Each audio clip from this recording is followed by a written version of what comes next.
if you have a client who you feel is like literally gone to sleep, that their conscious mind is not there at all, then you will probably want to wake them up in this context. So we talk about how bringing up your voice, suggesting that they move their body a little bit. It's not often you will have in our hypnosis context and in transformational hypnosis, there is no purpose to have the person fully go to sleep, right? I have actually had that with a quit smoking client. And from one session, he stopped smoking, which was brilliant. And then years later, he'd started again because of stress. And like he had this thing going on, right? So he did start up again. He came to me for a second session. And in the second session, because he'd experienced hypnosis before me as well, years before, it was very suggestible. That's why he quit smoking in one session. When he's ready, he was ready. And he fell asleep. It was quite funny. Like he really did fall asleep. Yeah, but I had to wake him up a little bit. Yeah, that's what happened. It's interesting.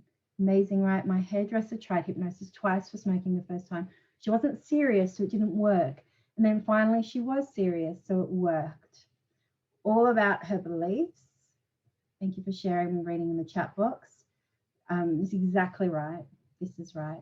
This is where all of our other tools can come into to help us know and have the person know too. Are they really ready to make this change?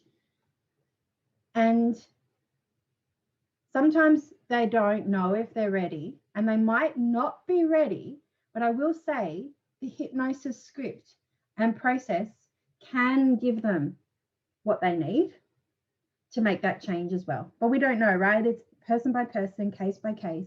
Everyone's different. It's just that it's all experimentation. It's all just giving it a go, seeing if they have enough yet, if they made enough connections. What do they want to do? Because we know the filters, the deep filters, like is there a belief that's stopping them from making the change? Well, then we might need to work on that belief. But I will say hypnosis in itself can absolutely be enough to have the person make change. We just don't know, right? So briefly, because a lot of you here have heard my story, I just want to remind you all how powerful hypnosis was for me and what I remember from it too, because it's when I was around 16. So it's going like 19 years ago now. And what I remember of it was doing a few sessions of going on an imaginative visual process with my beautiful hypnotherapist.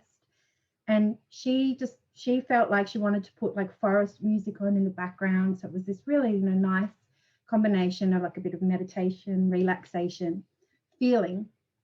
And she would take me to safe places, and it was very much visualization. It was always imagine this, and now go down some stairs and open up a book that you see on the library shelves and pick out a book and open the book, and there's one word. What is that one word? Love. Got tattooed here. I remember that. Wow, I remember that from almost 20 years ago. And it was this kind of process, right?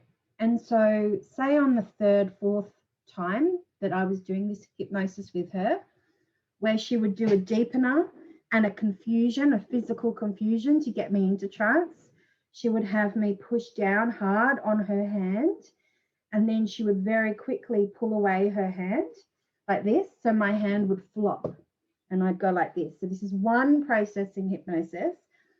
She's a clinical hypnotherapist. What does that mean? She's done a lot of study, right? But we can know this too. Even a lot of hypnotherapists say, when you know hypnosis, right? Just so you know. And I recall this process of getting me into trance, and it was again just having me visualize certain things. And I was so relaxed in my body that when she asked me the question of the pain I was feeling, the problem that I had gone to her for, which was the stomach aches I'd had for years and years, no physical reason as to what was going on. And she had me do the neural networks, which you do in matrix therapies. If you were to notice, does it have a shape or color? So she did that. So I went inside that part of my body. And so when she asked me that question, so Lauren, if you were to know what is the cause of this pain, I was so deeply in my inner wisdom without my inhibitions. There was just like no judgment on what the possible answer could be. She was not asking my logical self to know. That I came up with, because my biological father is not in my life, I don't deserve to be healthy and happy. And as I said that, all the emotion came up. And in that very same process, she had me imagine my little girl who decided that. Again, very similar to matrix therapies. Talk to my little girl, tell her that that is absolutely not the case. She is loved and perfect and worthy. And I did, after that session at home, broke down on the floor, sobbing, bawling my eyes out. And I think that was that conscious connection and that release. You know, when we just consciously connect with something, we want to, it's being in that victim and really releasing all of that from the victim point of view, that catharsis, to really absolutely fully release it from the body. And after that day, I never had a stomach ache again. And I went to, I was like, this was going in between school classes. And I remember going back into the school, sitting in my English class, feeling like my whole life had changed and my soul's path had opened up to me. It was like this feeling. I didn't consciously know that. I couldn't put those words to it. But if I think back to that moment, it was like this new energy going forward. And sure enough, it was the start of a very special journey of me being someone very curious about our personal power, about our mind's capacity, our body wisdom, our soul connection. It was just the start of that. And it all began with my hypnosis experience, and that's the power of hypnosis. So I want to share with you the fascinating history of hypnosis.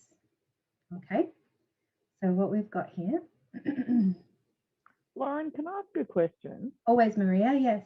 So before we get someone into like a trance Sorry, state, Maria. Yes, Yes, you're right. So before someone actually gets into that trance state, do you find it's best, you know how you said your hypnosis, you know, she said get a book, open it, you know, have a look. Do you think it's best to use language that refers to what they connect with most? So if they're, you know, highly visual or highly auditory, to use types of that to try and get them there quicker? Yes. Yes. And that comes, yeah. So like, I know we know preferred systems, and what a hypnotherapist, experienced hypnotherapist will say. So a lot of hypnotherapy books, which I'm going to recommend 2 books, by the way, which I've loved reading in preparing for this day.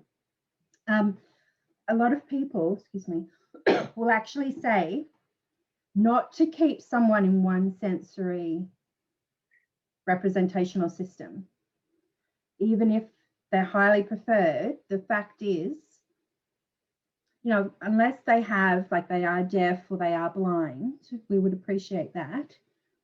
It's just, since we have all sensory perceptions, to guide someone through all of them.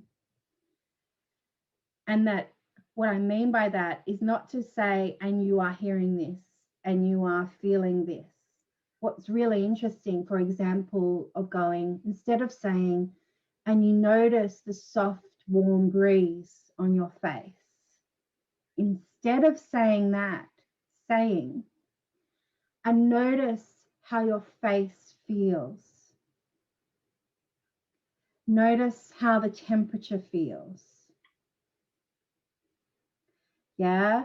What's going on with your skin? Like, how does your, so you might say face, or you might say, how does the skin on your face feel in that temperature?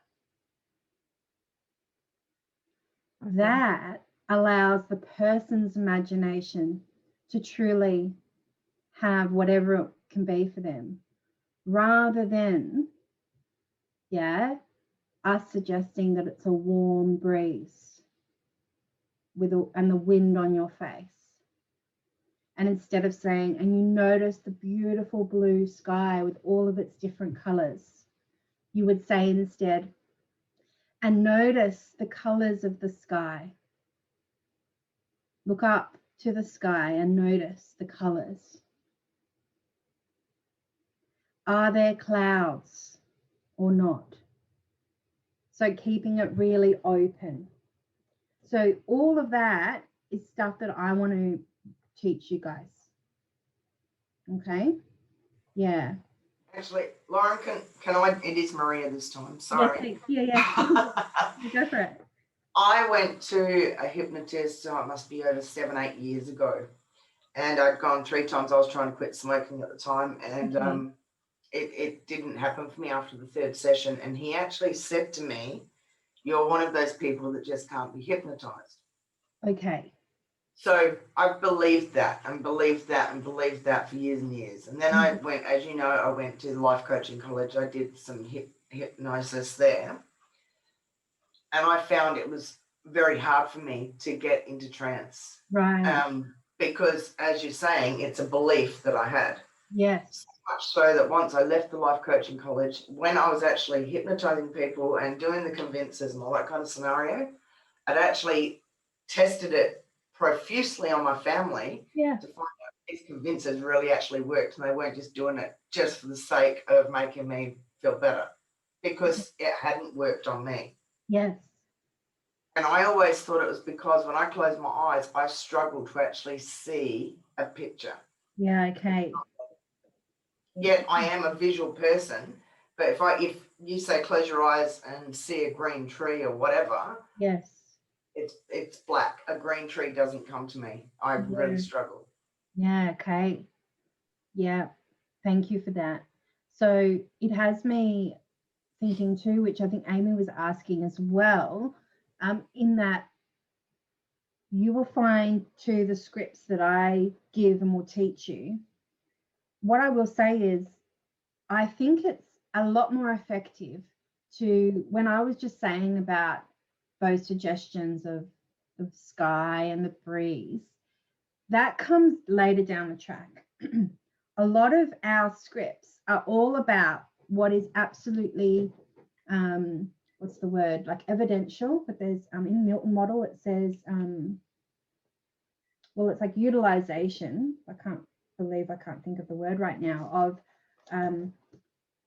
what is it, like evidence procedure, what is absolutely fact the person can have no resistance to and no denial about. And it's all about their body. It's all about the scripts take you into, notice how your eyes feel relaxed, notice how your whole body feels relaxed, notice that your hands might feel a certain way and then your hands might do this thing, right? That is not using visualization. It's not having them imagine hearing something, right? It's not having them tap into an old state.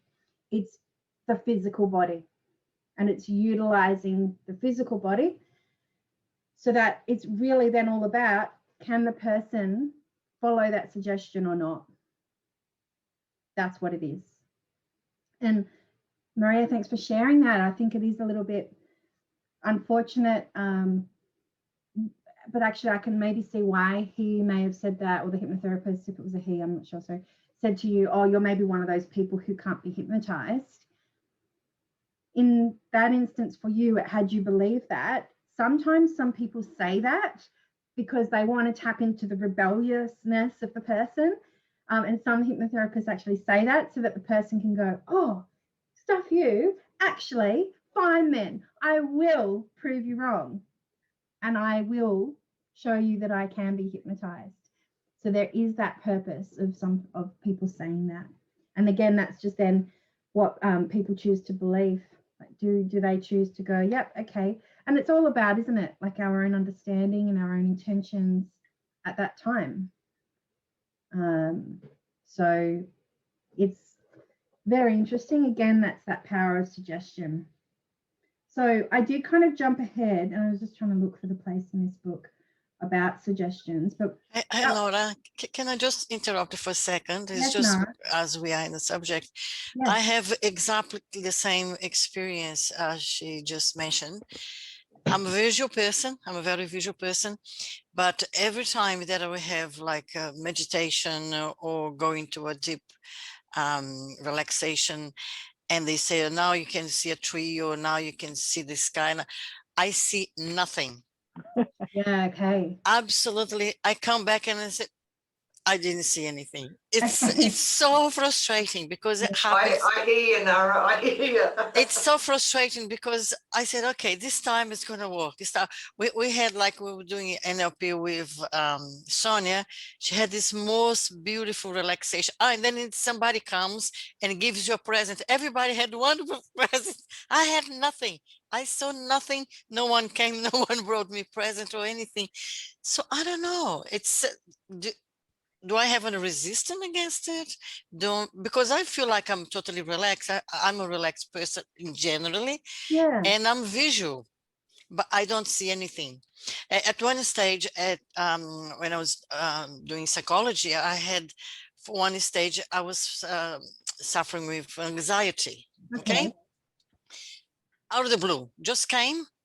It was I never had it before like that. And so I was seeing a psychologist, and she used to do this relaxation, like you said, go and get a book. She would say, go to this place and you see a lot of boxes, and then you go to this box. I use, okay, yeah, I'm just playing along with it. I didn't see any box. I didn't see anything. It's frustrating. Yeah. Sorry to interrupt here, but just want to make a point. If you have any suggestions. Yeah, we have time for this, and this is great because we're all learning from hearing these experiences. And this, I feel, is when it's one-on-one context. If you were my client, I would have some form of asking, and could see with sensory acuity and things like that, if you could connect with what is being asked. Like, for example, it reminded me in matrix therapies when we're doing free fall through the heart, and then it asks for a messenger and a message. And then if we're doing archetypal hot seating or goal setting, where it's like, and they give you a gift, right? And you were just saying this as an example, nothing comes to you. In one-on-one, you would hear from the client that that's not easy for them. That's not something that you have got in your mind. And so what would I do? What would I do? What would I do as a hypnotherapist? What would I do as the practitioner here? Is I would guide you and work with you in that. So like Nara could be talking to you specifically here. It would be, you, by the way, might feel like you're making this up. And by the way, everyone else that's got a gift and a message, they've just made it up. They had absolutely no idea either. And they just allowed themselves to notice anything coming into their mind and going with it and having no judgment about what comes to mind. So if you were to make it up, if you were just to imagine a gift, what would it be? And that's the language of how I would deal with this as a client. Does anyone have any questions about that or input? Like, what else would you say or do? I'd be open to anyone's ideas about that if you wanted to. I have one-on-one, because of the way I experience things. I've actually done the modalities test with all my clients, so as I know what they can actually do. And then I always ask them to close their eyes and picture a tree, a red tree. Okay. And I say, can you actually see it? And then I'll know the wording that I need to use when I'm actually talking through the rest of the session with them. So if we're doing the matrix, or if we're doing hypnotherapy, I'll know the wording to use because they struggle to see. And some people do. There's quite a lot of people that do struggle to see. But I always thought I was the only one, and I thought everybody else was normal. Yeah.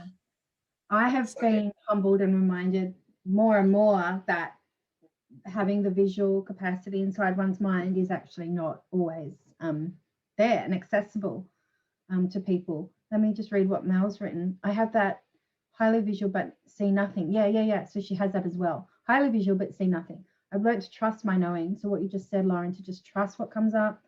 And when I was able to let go of wanting to see something, I now just know what I'm seeing. Beautiful, Mel. That's actually what I feel too. And sometimes as a trainer or as a coach, you do need to be careful with one-on-one coaching that you're not seemingly always making it about yourself and going, oh, well, in my experience it's this, right? You don't want to be doing too much of that.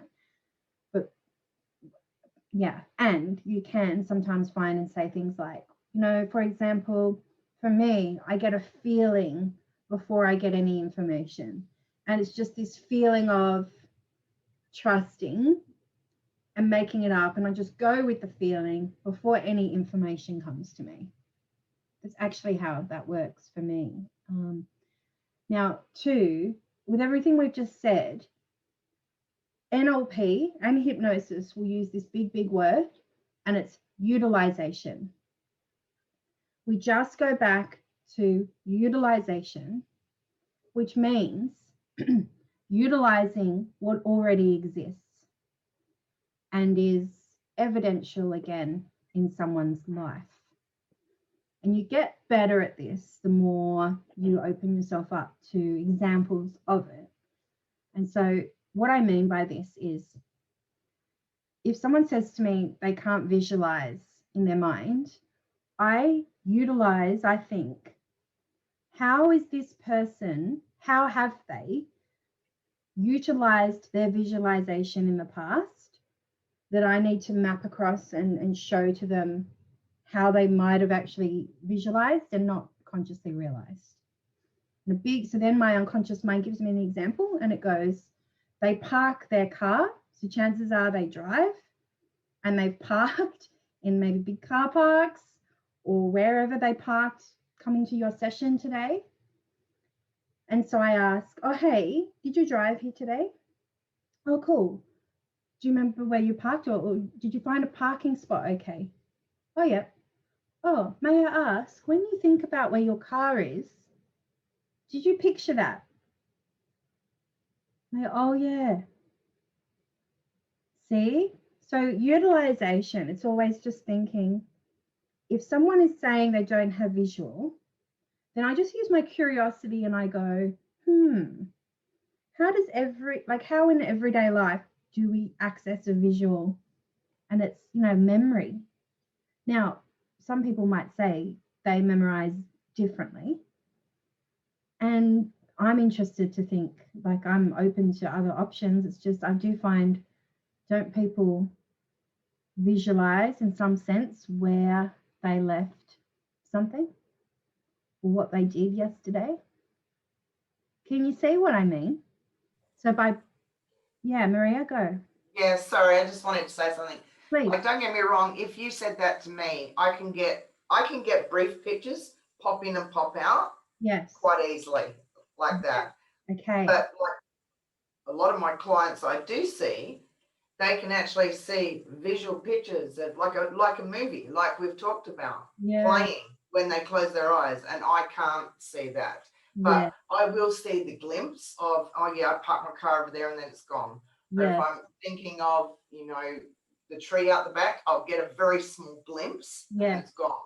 Great. So, yeah. That's the information I would want back from you. So I'm glad. I want you to share, guys. Thank you. Please share today. We were a beautiful small group, so please continue to keep contributing. So when I utilize, I would totally want to absolutely get the response from the client to see what's going on in their mind. And that is the purpose. It's not for me, it's for the client. And it's all about me helping the client connect with, oh yeah, they can visualize, even if it is just a glimpse. But then telling me that information, oh yeah, but it's only a glimpse and then it goes. That helps me going forward. And I can have a little bit more of a play. I can say, oh, hey, so when you get a glimpse of your car, what does your car look like, by the way? Like, even when you ask, hey, what does your car look like? People are accessing their visual, of course, to go, what does it look like? Now they can remember that it's blue and that it's got a little thing on the top, and right. And if they remember, if they're actually seeing it or memorizing it, doesn't really matter. So then I can go into a next question and I could say, all right, so your car's blue. What would it look like, by the way, if it were red? And just play with the visual creation and see how that then goes. Because if the person can, even for a glimpse, go, oh yeah, it's red. It's connecting to them, for them, that they can visually create. Yeah, Leanne, go for it. Yeah. Do you ever do anything with eye patterns, like cueing them, maybe, if they're struggling to get visual creative? Do you? I missed your first part of the question because you were quiet, but then it came. Sorry. Volume up, it was fine. Sorry, darling. Yep. Say Do you ever use eye patterns to cue them into looking up there, or? Yeah, I don't know.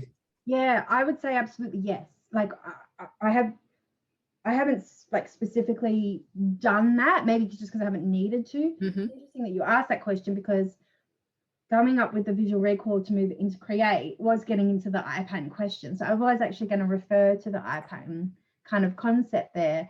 And your question, you know, do I actually have the person's eyes move? That would be awesome to do that. Well, particularly if they were struggling or they felt that that was a challenging area. Most other times you've got it covered with what you, Yeah, I would say with what we know with our beautiful eye patterns, and awesome, this is great when we know this other information. If we're in the pre-talk too, right, this is talking kind of about leading someone into a hypnotic process. You would totally want to use eye patterns. Interestingly, what was stopping me too in that, I keep thinking of my dear friend's partner, who is a friend of mine.